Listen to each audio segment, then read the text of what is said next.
The suffocating heat of a Midwestern summer hung thick in the air of the VFW Hall in Dayton, Ohio. A palpable weight that seemed to press directly onto Emma's shoulders as she stood frozen near the ping-pong table, the cheap plastic of her name tag digging into her palm, the sound of her own heartbeat loud in her ears as she prepared for the moment she'd both dreaded and hoped for. The moment she'd tell her family about her acceptance into the police academy. A dream she'd nurtured through 2 years of community college and a grueling application process. A dream of a uniform that meant something, of a life of service. But before she could even form the words, the scene unfolded with the cruel precision of a familiar nightmare. Her older brother, Mark, home from his first deployment with the Marines, held court at the center of the room, his high and tight haircut a symbol of everything their family revered. His stories of boot camp and military life, drawing rapt attention from uncles and cousins. Their father, a stern, quiet man who'd never served, beamed with a vicarious pride, clapping Mark on the back as if he'd single-handedly won a war, and their mother, Susan, fluttered around him, refilling his lemonade, her face alight with a devotion she'd never shown Emma. And when the laughter from one of Mark's exaggerated stories died down, Emma took a shaky breath and stepped forward, her voice small but clear. I have news too. I got into the police academy. I start next month. And for a second, there was silence, a void of reaction that was worse than laughter, and then Mark snorted, a dismissive, ugly sound, and said, loud enough for the whole room to hear, the police academy, you. Come on, Em, be serious. You couldn't handle a week of real discipline. That's not a real uniform, it's a costume. A security guard costume. Why don't you stick to something you're actually good at, like, I don't know, clerical work? And the room erupted in a wave of uncomfortable chuckles, their father shaking his head with a faint smile, their mother tutting, Mark, be nice. But her eyes were on her son, not her daughter, and she added, he has a point, Emma. It's very ambitious. But are you sure?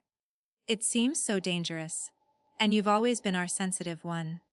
The word sensitive was a death knell in that room, in that family. A synonym for weak, for unfit, and Emma felt the world tilt. The congratulations for Mark still ringing in the air, now morphing into a blanket of pitying condescension for her.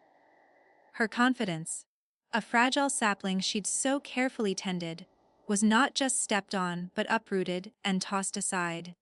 And she saw her dreams reframed as a childish delusion.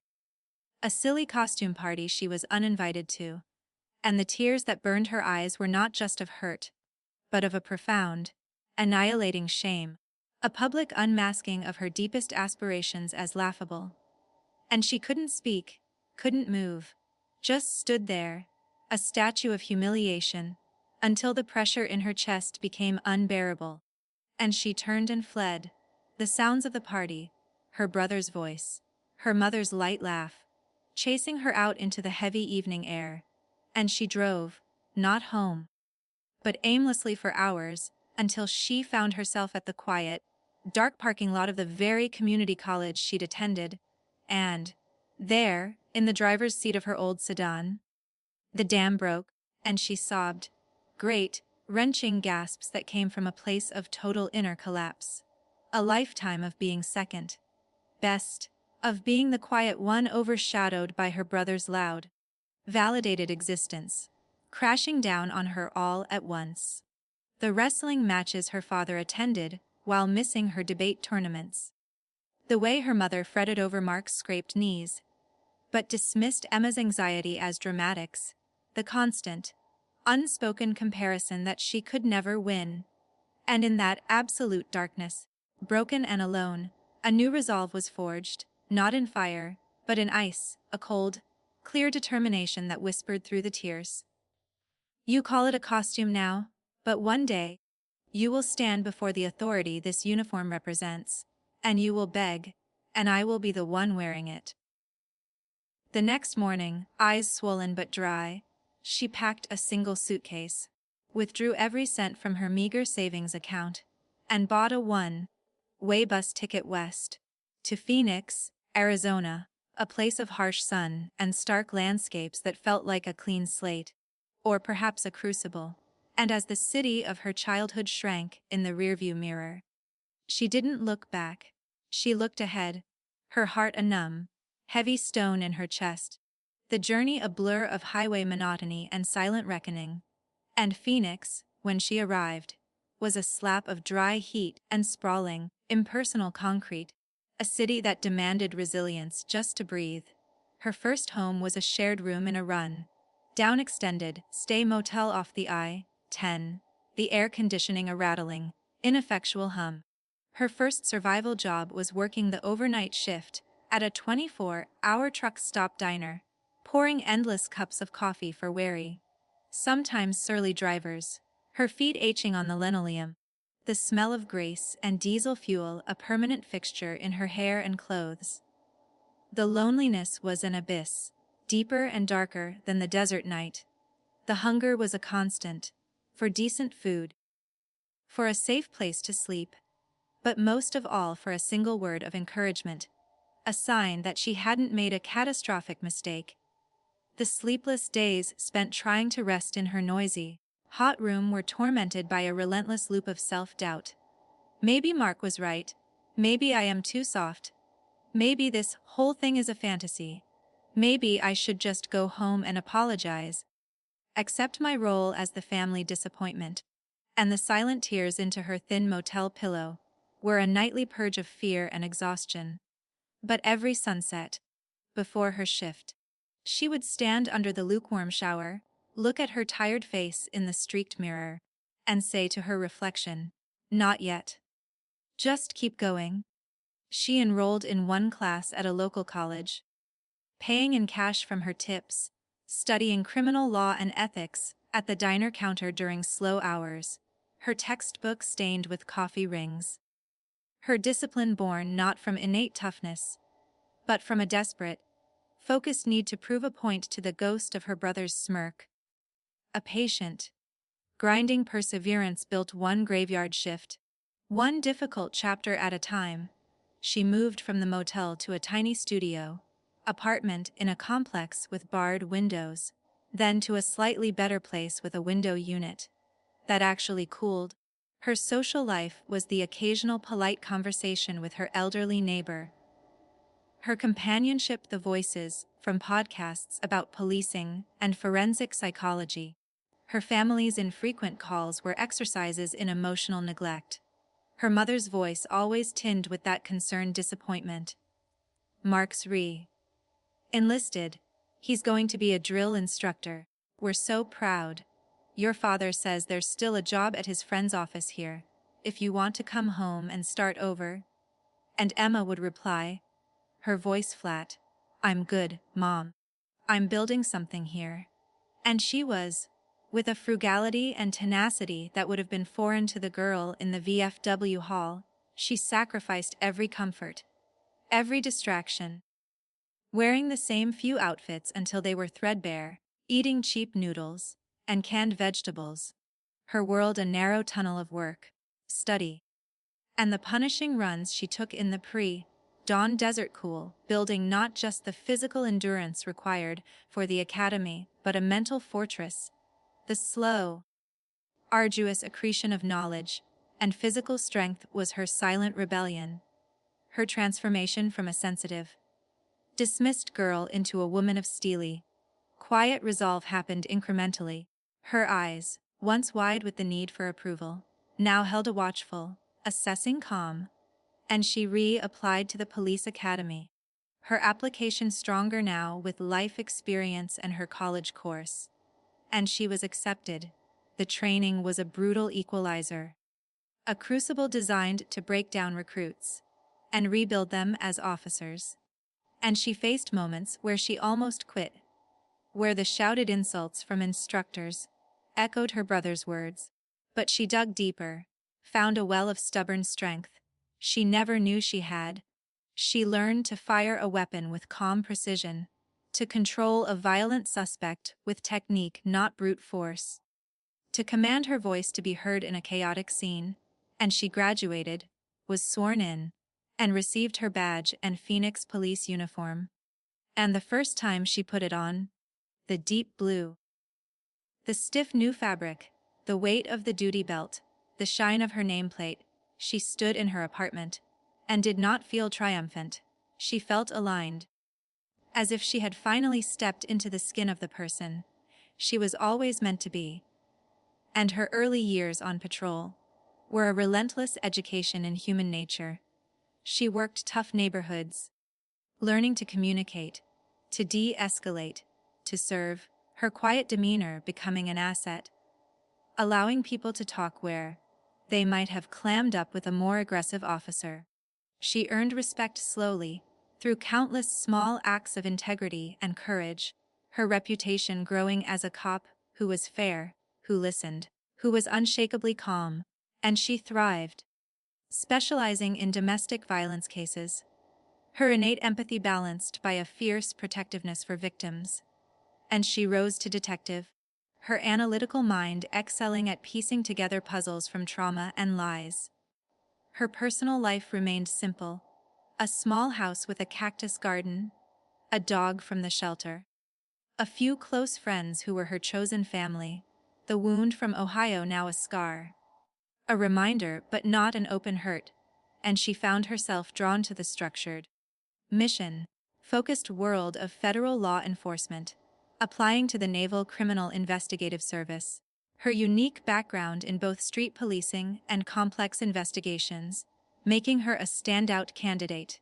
And after another grueling process, she became a special agent, her uniform now the professional suit of a federal investigator, her badge a different kind of gold, her jurisdiction spanning the globe wherever the U.S. Navy and Marine Corps went. And the day she closed her first major case, a fraud ring targeting service members, she felt a profound sense of purpose, her revenge now fully sublimated into a dedication to justice, to protecting those who served, and her career flourished. She led sensitive investigations, from procurement fraud to serious felonies, on bases worldwide, her calm, methodical approach earning her the respect of admirals and junior agents alike. Her authority was unquestioned, built on a foundation of competence and quiet confidence. And the moment of reckoning, the final, silent confrontation, arrived not from any vengeful design, but from the blind, impartial hand of duty and justice. As a complex case crossed her desk involving allegations against a Marine Corps staff sergeant, her brother, Mark, stationed at Camp Pendleton, accusations of misappropriation of government funds, falsifying records, and conduct unbecoming, a case that, due to its potential connections to a larger network, was elevated to NCIS. And Special Agent Emma Miller was assigned as the lead investigator. A conflict check was run, she disclosed the familial relationship. But due to the specialized nature of the case, and her impeccable record, she was deemed capable of professional objectivity, and she accepted the assignment not with glee, but with a solemn, heavy sense of inevitability. The investigation was by the book, meticulous, painstaking. She followed the evidence where it led, which was directly to Mark's doorstep, to his arrogance and his belief that the rules didn't apply to a decorated Marine like him. And as she built the case, the rumors reached her family. The panicked phone calls began. Her mother's voice hysterical. "Emma, it's Mark. They're saying NCIS is involved. You have to help him. You have to tell them it's a mistake. You know your brother." And Emma replied, her voice cool and professional, "I can't discuss an ongoing investigation, Mom. If he's innocent, the process will show that." And her father, his voice gruff with a fear she'd never heard, said, "You're really going to do this? To your own brother? After everything he's done for this country?" And she said, "I'm doing my job. The job this uniform requires." And the court-martial was convened. And on the day of the proceedings, At the naval base, Emma arrived in her full NCIS professional attire. Her badge displayed, her file of evidence in hand, a picture of calm, unassailable authority. And as she walked into the room, she saw her family sitting in the back, her mother's face pale and drawn, her father looking old and confused, and Mark in his Marine uniform, his confidence replaced by a visible, simmering fear, and their eyes met across the formal space, and in his, she saw the dawning, horrifying realization that the sister he'd mocked, whose dream he'd called a costume, now held his career, his freedom, his entire future in her hands. That her uniform was not a costume, but the embodiment of a system he had betrayed. And as she took her place, as she was called to present her findings, she did so with flawless, detached professionalism, her voice steady, her evidence incontrovertible. And when the defense had its chance, Mark, against his lawyer's advice, took the stand, and under the pressure, his story fractured, and in a moment of sheer, desperate panic, he looked directly at her, not as his sister, but as the agent who had him cornered, and he begged, his voice breaking, "Emma, please, you have to understand it wasn't like it looks. You can't do this to me, please." And the room fell silent, every eye on her, and she met his gaze, held it for a long, quiet moment, and then she simply turned to the judge and said, "No further questions, Your Honor." Her silence, her calm, her refusal to engage in his personal plea, was the ultimate, dignified revenge, a demonstration that she was now part of a system far larger than their family drama, bound by law and ethics, and the verdict, when it came, was guilty on multiple counts, and the sentence was handed down, a dismissal from the service, and a term of confinement. And as the MPs led him away, Mark looked back at her one last time, and she saw not just defeat, but a shattered understanding of who she was. And in the back of the room, her mother wept openly, not just for her son's fall, but for the daughter she'd never truly seen, the one who had stood silent in her uniform, powerful and unwavering. And Emma gathered her papers, nodded respectfully to the court, and walked out, her heels echoing in the hallway. And she didn't look back. She walked into the bright California sun, and a profound, peaceful closure settled over her, not the hot satisfaction of vengeance, but the cool, clear serenity of justice served, of a personal ghost laid to rest, of a self built from the ashes of humiliation, now standing as a pillar of integrity, her self-worth. Once something she begged for from her family, was now an internal compass that had guided her through the most difficult test of all, and she knew, with absolute certainty, that the strongest armor is not shouted defiance, but the quiet, daily commitment to become the person you know you can be, that the most powerful revenge is a life lived with such unwavering principle that those who underestimated you are forced to confront not your anger, but their own reflection in the mirror of your achievements. A testament to the resilient, silent strength that grows in the desert of doubt, watered only by one's own tears and unwavering will.